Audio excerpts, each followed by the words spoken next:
ಶರಣು ಶರಣಾರ್ಥಿ. ಬಸವಚನ ಸಾರಕ್ಕೆ ತಮಗೆ ಹಾರ್ದಿಕ ಸ್ವಾಗತ. ವಿಶ್ವಗುರು ಬಸವಣ್ಣನವರ ಒಂದು ಪ್ರಸಿದ್ಧವಾದ ವಚನವನ್ನು ಈಗ ಹೇಳ್ತೇನೆ, ಆಮೇಲೆ ಅದರ ಅರ್ಥವನ್ನು ತಿಳ್ಕೊಳ್ಳೋ ಪ್ರಯತ್ನ ಮಾಡೋಣ. ವಚನ ಹೀಗಿದೆ: ದಯವಿಲ್ಲದ ಧರ್ಮವಾವುದಯ್ಯ, ದಯವೇ ಬೇಕು ಸಕಲ ಪ್ರಾಣಿಗಳಲ್ಲಿಯೂ, ದಯವೇ ಧರ್ಮದ ಮೂಲವಯ್ಯ, ಕೂಡಲ ಸಂಗಯ್ಯ ನಂತಲ್ಲ ದೊಲ್ಲನಯ್ಯ. ಇದರ ಅರ್ಥ ಏನು ಅಂದರೆ, ಎಲ್ಲ ಧರ್ಮಗಳು ಪ್ರತಿಪಾದಿಸುವುದು ದಯೆಯನ್ನೇ.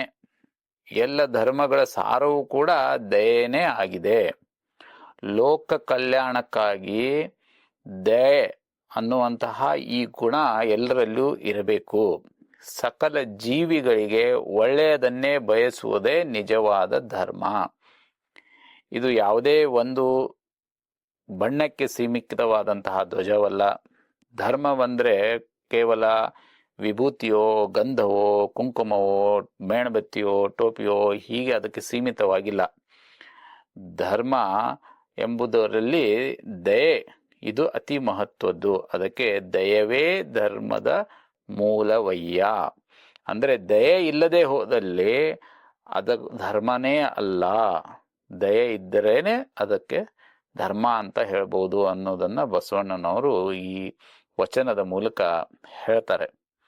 ಇವತ್ತಿನ ಕಾಲಮಾನದಲ್ಲಿ ನಾವು ಅದರ ಪ್ರಸ್ತುತತೆಯನ್ನು ನಾವು ನೋಡಿದ್ರೆ, ನಮ್ಮ ದೇಶದಲ್ಲಿ ಈ ಇಷ್ಟೊಂದು ಅನೇಕ ರೀತಿಯ ಬೋಧನೆಗಳನ್ನು ಮಹಾನ್ ಸಂತರು ಮಾಡಿದ್ದಾರೆ. ಇವೆಲ್ಲ ಬೋಧನೆಗಳು ಮಾನವೀಯತೆ, ಕರುಣೆ ಮತ್ತು ದಯೆ ಇದರ ಆಧಾರದಲ್ಲಿಯೇ ಇವುಗಳಿದ್ದಾವೆ. ಈ ಉದಾಹರಣೆಗೆ, ನಾವು ದಯೆ ಅಂದ್ರೆ ಏನು ಅಂತ ಇವತ್ತಿನ ಸನ್ನಿವೇಶದಲ್ಲಿ ನೋಡ್ಲಿಕ್ಕೆ ಹೋಗ್ಬೇಕಂದ್ರೆ, ನಾವೆಲ್ಲೋ ದಾರಿಯಲ್ಲಿ ಹೋಗ್ತಾ ಇರ್ತೀವಿ, ಒಬ್ಬ ಹಸಿದ ವ್ಯಕ್ತಿ ಇರ್ತಾನೆ, ಅವನಿಗೆ ಒಂದು ಹೊತ್ತಿನ ಊಟವನ್ನು ನಾವು ಕೊಟ್ರೆ ಅದು ಒಂದು ದಯೆನೇ. ಚಳಿಗಾಲದಲ್ಲಿ ನಡಕ್ತಾ ಮಲಗಿರ್ತಾರೆ ರಸ್ತೆ ಬದಿ, ಅವರಿಗೆ ಒಂದು ಹೊಚ್ಕೊಳ್ಳಿಕ್ಕೆ ಒಂದು ಹೊದಿಕೆ ಕೊಟ್ಟರು ಅದು ಕೂಡ ದಯಾಗುಣವೇ. ನಿಮಗೆ ಕೊಡ್ಲಿಕ್ಕೆ ಏನು ಇರದೆ ಹೋದ್ರೆ ಕನಿಷ್ಠ ಪಕ್ಷ ಒಂದೆರಡು ಸಾಂತ್ವನದ ಒಳ್ಳೆಯ ಮಾತುಗಳನ್ನು ಹೇಳಿದ್ರು ಕೂಡ ಅದು ಕೂಡ ದಯೆ. ಯಾರನ್ನು ನಾವು ನೋಯಿಸದೆ ಅವರ ನೋವಿಗೆ ಸ್ಪಂದಿಸಿದ್ರೆ ಅದು ಕೂಡ ನಿಜವಾದ ದಯೆ.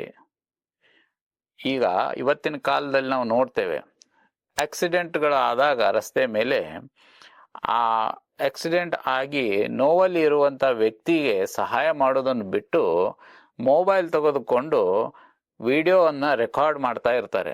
ಆಂಬ್ಯುಲೆನ್ಸ್ಗೆ ಫೋನ್ ಮಾಡೋದನ್ನು ಬಿಟ್ಟು ಆ ಸನ್ನಿವೇಶದ ರೆಕಾರ್ಡಿಂಗ್ ಮಾಡುವಂಥದ್ರಲ್ಲಿ ಮಗ್ನರಾಗಿರ್ತಾರೆ.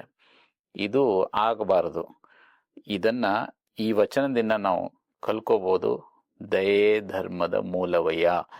ಅದಕ್ಕಾಗಿ ಈ ವಚನವನ್ನು ಇವತ್ತಿಗೂ ಕೂಡ ಅಷ್ಟೇ ಪ್ರಸ್ತುತಗಳಾಗಿದ್ದಾವೆ. ಇವುಗಳನ್ನು ಇದರ ಅರ್ಥಗಳನ್ನು ನಮ್ಮ ಜೀವನದಲ್ಲಿ ನಾವು ಅಳವಡಿಸಿಕೊಂಡ್ರೆ ಧನ್ಯತೆಯಿಂದ ಬದುಕನ್ನು ಕಟ್ಕೊಳ್ಬಹುದು ಅಂತ ನನ್ನ ಅಭಿಪ್ರಾಯ. ಶರಣು ಶರಣಾರ್ಥಿ.